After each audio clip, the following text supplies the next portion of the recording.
Hello guys, and welcome back to the Little Scale Cars YouTube channel. Today we have our once a year marathon video. It is ranking the best mainlines of 2023. So we're going to go through all the basic new models of the year. We are excluding any fantasy castings, and we are also excluding motorcycles. So I think I've got everything here. I've got 28 models. I am including retoolings, I guess, at least a couple of them. So, without further ado, let's go ahead and get into it, and starting with the bottom, and we'll work our way to the top.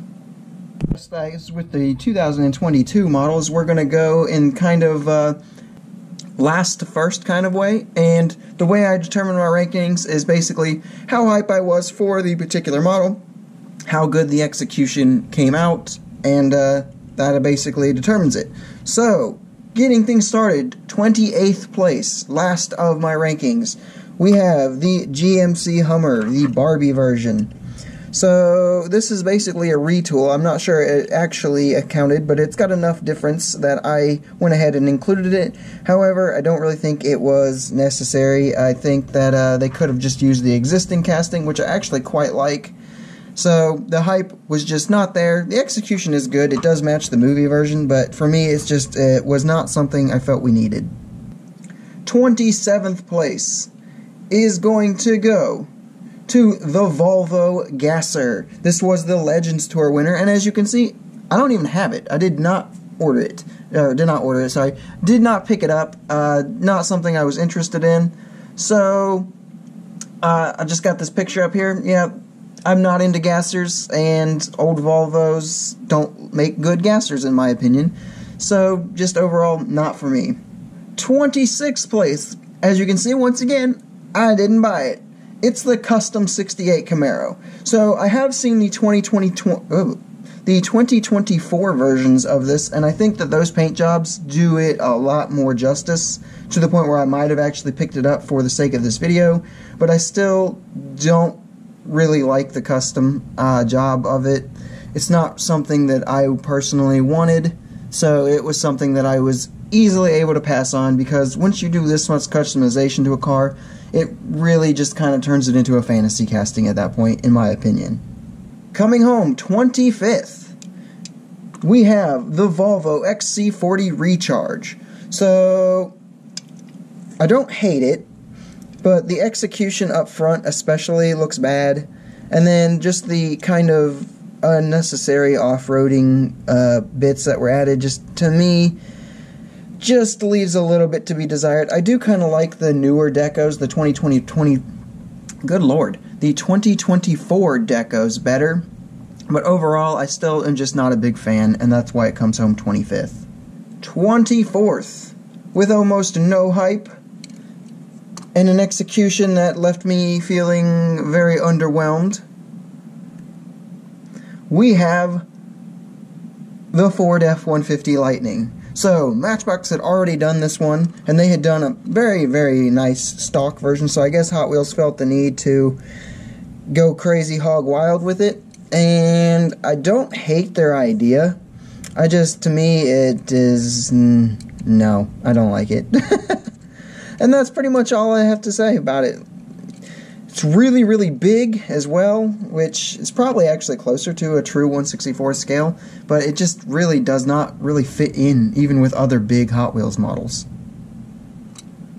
Coming home, 23rd, we have the Barbie Corvette. So I did go ahead and pick this one up, but I did not get it out of the packaging, just because I kind of feel like in the packaging kind of makes the most sense with this one. Anyhow, though, so it's basically a 50s style Corvette with a back seat added, I think is really the only difference. So, kind of like to the Hummer, did we really need this? Like, couldn't we have just used the existing casting, painted it paint, given it a special card? Would anyone have really cared that it didn't super duper match the movie?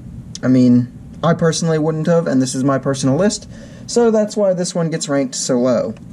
Coming in 22nd, we have the Land Rover Series 2.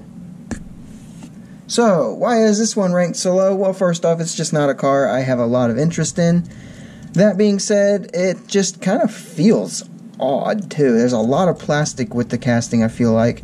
I do like the look of it from the top down. It definitely gives kind of like a military feel, but then there's a surfboard which kind of throws that vibe off.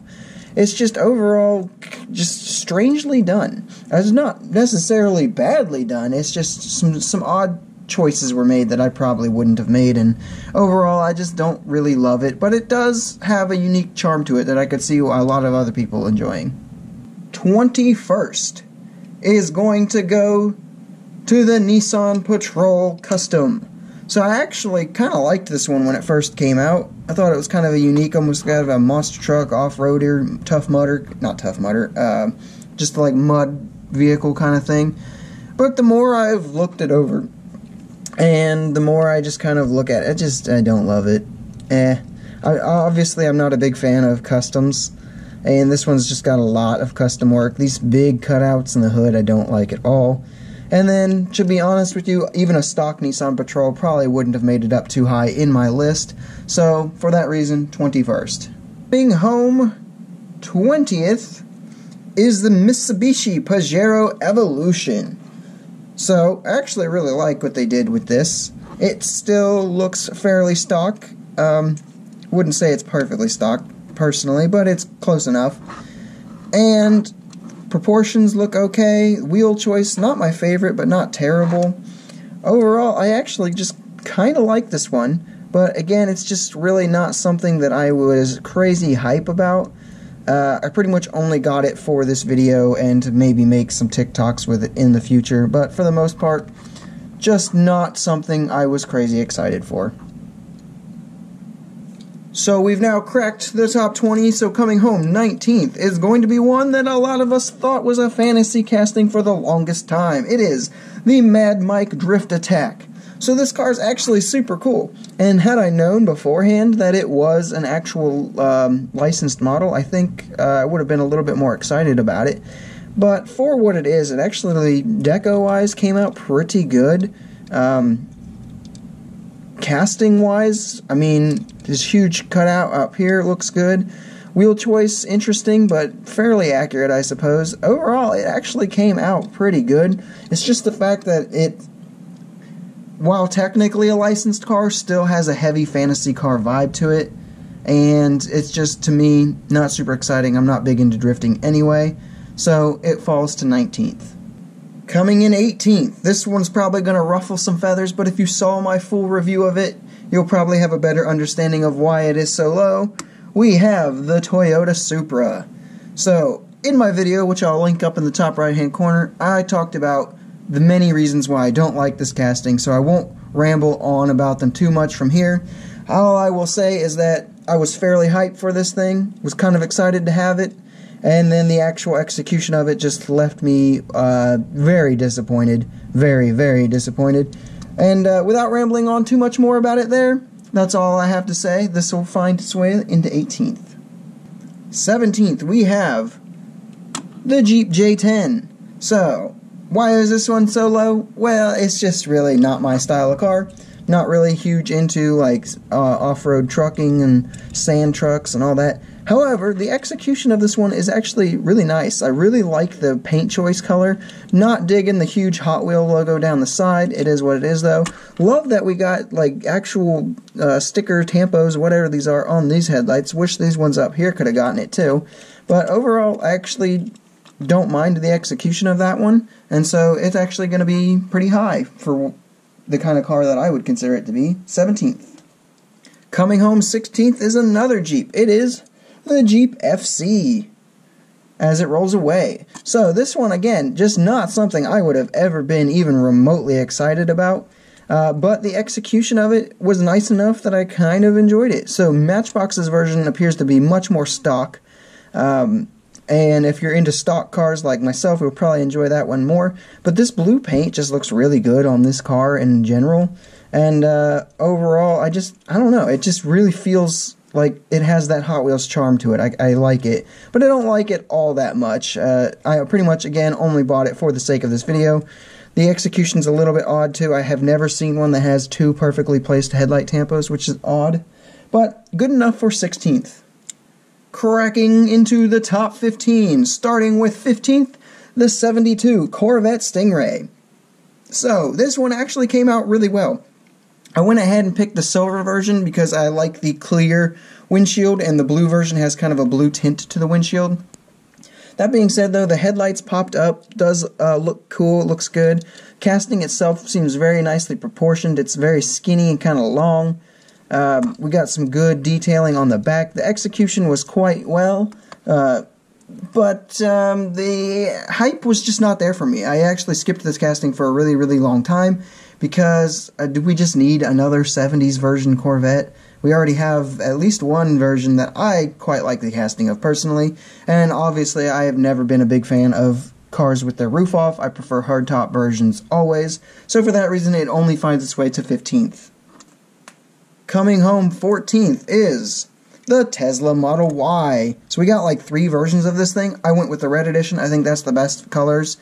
Now, the hype obviously was just not there for me on this because Matchbox has already done one and they did it very well. I do prefer the Matchbox version of it. The only real gripe I have is with, I think that this is supposed to have the spoiler out, and I just don't think that that looks good. It really doesn't even look like that spoiler out to me. It just kind of looks off. Anyway, though, it's a lot bigger. Well, I shouldn't say a lot bigger. It's a little bit bigger than the Matchbox version, and just overall not a car I think a lot of people were excited for. This was not so much the red edition version, but the regulars were definitely peg warmers. Coming in 13th is something that shocked me because I had no intention of ever picking this one up. I was going to pick it up solely for this video. However, the Volkswagen ID Buzz shocked me. I love how this one came out. So the see-through roof is never going to be something I love, but just the way this looks, the 3-tone colors, the tampo jobs, I wish this could have gotten done, but I understand the headlights and VW logo is probably way more important to be done. We even get little mirrors that's all a piece of this giant window section. I was shocked by how well this came out and how much I actually really, really like it. So for that reason, it found its way all the way to 13th. Coming home 12th was one of the moments of the year that I was really excited for, and the actual execution of it kind of let me down. It's the Porsche 928 Safari. I did a whole video on this one as well. You'll find it up in the top right hand corner right there. And it just underwhelmed me, I guess. There's some aspects of it that I really think could have been done better. I won't harp on it too much because I do have a full video that you can watch. But for that reasons, it's going to find itself 12th. Coming home 11th, falling just outside of the top 10, we have the custom Honda Civic. So, as I've mentioned, not a big fan of customs, which is pretty much the only reason this one falls outside of the top 10, because this casting absolutely shocked me with how much I actually like it. It is just very uniquely engineered and pretty cool how the little intricacies that they did. Really, really enjoyed it. I do have a full video on this one as well. I'll pop up in the top right hand corner for you. But yeah, very surprised on this one because the hype wasn't there for me and the execution won me over. So for those reasons, it's going to find itself 11th.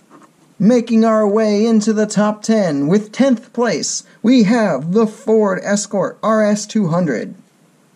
Once again, I've already done a full video covering it. For the color choice, I went with the original, the white and blue version. I think that's the best looking one that came out. This is supposed to be the RS with X parts, which I wish they had included that on the name just because it doesn't really look like the regular version of the RS2000. But overall, really enjoyed it, was pretty excited for it, and it met my expectations, so it's going to find itself 10th. Coming in 9th is going to ruffle some feathers for sure, because it's probably most of you's #1 casting of the year. I am going to go ahead and put it as 9th, the Mercedes AMG 560 SEC. Yeah, so I've done a whole video talking about what I don't like about this casting and the things that I find My biggest gripe being the grille that never got painted up front. Not so much showing on this black version, which is why this black version is obviously the best one. But then the grille also not being properly detailed. And then I don't like that the sunroof was up. I don't think that looks good at all, personally. But, yeah, that one will find itself 9th for me, even though I know quite a few of you will probably have that one at least in your top 5. Coming home in 8th, we have the Porsche 911 RS 2.7. So, really like the way that this casting came out. It's not something I was horrendously excited about. It's not something I personally would have thought myself putting in the top 10 at the end of the year, but the execution just came out really nice. It's nice and clean and looks good. We got tampos on enough sides that I think that they were important to have them on. There's actually 4. 1, 2, 3, 4, even though they say they can only do 3. Obviously, that's not always the case, because boom, there we have it, and look what happens as a result. It gets a top 10 spot, and I did a full video on this one as well that will be up in the top right corner. Coming home 7th is another surprise for me. It's the BMW 507. So again, full video up in the top right hand corner, but going over it briefly, I love the way that this came out, proportions and everything speaking. Looks really good. I do wish we had gotten painted headlights. I really don't see any reason why those were neglected, but they're so simple and casted in so nicely that if it really bothers you that much, you can add them yourself fairly easily. The taillights really should have been done as well, but just the casting itself is nice enough, in my opinion, that I was going to give it a top 7 spot. Coming home 6th is an actual surprise for me, because I expected this one to be in the top 3. But it doesn't. It falls to 6th. That is the McLaren Solus GT. So obviously, me being a huge fan of hypercars, supercars, that being my real area of excitement, the hype for this model was extremely exciting. And if you watched my full video on this one, you will see where my kind of gripes lie with it. It's not horrible, but it's not great either, and it definitely could have been a lot better. So, since my hype levels were not quite met by the execution, this one's going to fall all the way to 6th. And now we have the top 5. So, we'll start it with 5th. We have the Alfa Romeo GT V6 3.0. Another one that a lot of people might have considered as their new model of the year. However, for me, the hype just wasn't quite as high as other models. However, I do really love the execution of this one. I think it came out really nice. As far as tampo work, there's only one model whose tampo work I liked better this year. And, again, full video going over all the things I love and don't love so much on this one already. So I will go ahead and leave it at that as 5th place. Coming home 4th is the one model whose tampo work I liked more than the Alfa Romeo. It is the Audi 90 Quattro. So this is one that, again, the hype wasn't super high for me, but as soon as I started seeing pictures of it, the hype just exponentially increased, because I was like, man, that looks good. So the casting is absolutely phenomenal. The only issue I have is that we didn't get anything in the back, which is understandable. Honestly, like, I don't even know if I need a premium version of it, because this is done so well. But again, full video so you can get my full thoughts up in the top right corner, and just absolutely blown away with this one, honestly. It was, if there hadn't been some supercars that came out this year that I really liked, this one would have easily taken #1 spot. So, coming home 3rd, it is the Dodge Viper RT10, replacing the old casting and doing so in a phenomenal way. The casting is absolutely perfect for a mainline. The execution of it is quite nice. We got full tampo work, up front and in the back, and then they left everything else looking clean, exactly as they should have done. I love the wheel choice, and just overall, very excited for that one, and it came out exactly as I was hoping it would. Full video with thoughts, as always, up in the top right corner. I shouldn't have to say that anymore. 2nd place is going to go to the Rimac Navara. I hear all the EV haters booing already from here, but let me just say, as a supercar fan, this was one that I was extremely excited for. I did not think that this one would be topped for the year. I really didn't. Just because I was so excited for this to actually be done. I never thought Hot Wheels would actually do this car. But it is still, to this day, the only way to get this car in 1/64th, which is wild to me. I think there are a few other brands working on it, so we'll see how they do. But execution of it with the 3 pieces, just unbelievable. I harped on this car in its own video quite enough, so I'll leave it there, but it is easily second place for me. And that means the winner of the 2023 Best Mainline from Hot Wheels, in my opinion, as a supercar fan, is going to be the Bugatti Bolide.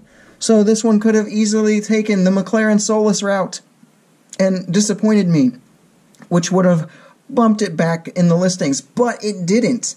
It actually shocked me to a point where not only was it the model I was most excited for, it also executed everything exactly how I wanted it to be executed. Obviously, it could have been better, but at the mainline price point and what the mainline expectations are, this did everything for me and really, really blew me away.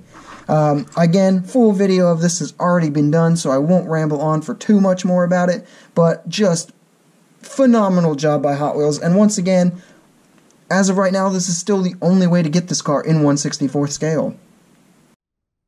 So that is going to do it for my list, guys. I hope you enjoyed it. If you did, make sure you leave a like. Subscribe if you are new, and I will see you in the next video. Make sure you leave a comment down below telling me what your thoughts are on my own list, and put your own list in the comments down below. Maybe a top 5 or a top 10. That way you don't have to go through all 28. And I will see you guys in the next video.